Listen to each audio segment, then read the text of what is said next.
بسم اللہ الرحمن الرحیم۔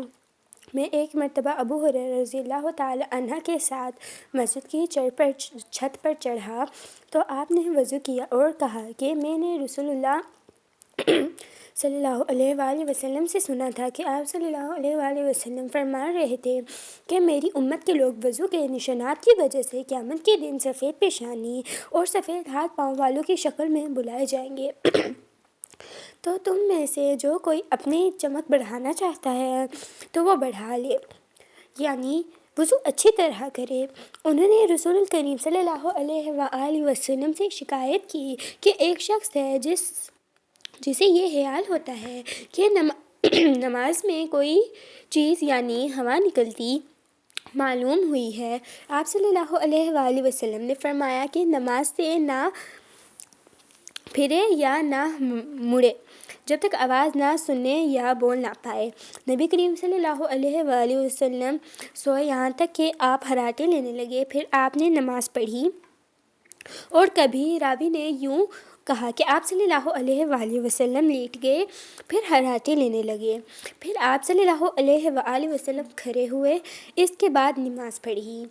پھر سفیان نے ہم سے دوسری مرتبہ یہی حدیث بیان کی عمرو سے، انہوں نے قریب سے، انہوں نے ابن عباس رضی اللہ تعالی عنہ سے نقل کیا کہ وہ کہتے تھے کہ ایک مرتبہ میں نے اپنی خالہ ام المؤمنین حضرت میمونہ کے گھر رات گزاری تو میں نے دیکھا کہ رسول اللہ صلی اللہ علیہ وآلہ وسلم رات کو اٹھے۔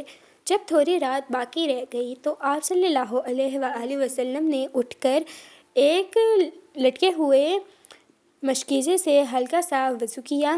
عمرو اس کا ہلکا پن اور معمولی ہونا بیان کرتے تھے اور آپ کھڑے ہو کر نماز پڑھنے لگے تو میں نے بھی اسی طرح وضو کیا جس طرح آپ صلی اللہ علیہ وآلہ وسلم نے کیا تھا، پھر آ کر آپ کی بائیں طرف کھڑا ہو گیا۔ اور کبھی سفیان نے ان یسارہ کی بجائے ان شمالہ کا لفظ کہا، مطلب دونوں کا ایک ہی ہے۔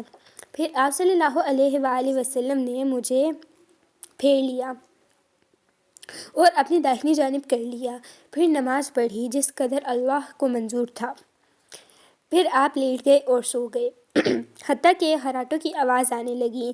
پھر آپ کی خدمت میں مؤذن حاضر ہوا اور اس نے آپ کو نماز کی اطلاع دی۔ آپ صلی اللہ علیہ وآلہ وسلم اس کے ساتھ نماز کے لیے تشریف لے گئے، پھر آپ نے نماز پڑھی اور وضو نہیں کیا۔ سفیان کہتے ہیں کہ ہم نے عمرو سے کہا، کچھ لوگ کہتے ہیں کہ رسول اللہ صلی اللہ علیہ وآلہ وسلم کی آنکھیں سوتی تھیں، دل نہیں سوتا تھا۔ عمرو نے کہا، میں نے عبید بن عمیر سے سنا، وہ کہتے تھے کہ انبیاء علیہ السلام کے خواب بھی وحی ہوتے ہیں۔ پھر قرآن کی آیت پڑھی، میں خواب میں دیکھتا ہوں کہ میں تجھے ذبح کر رہا ہوں۔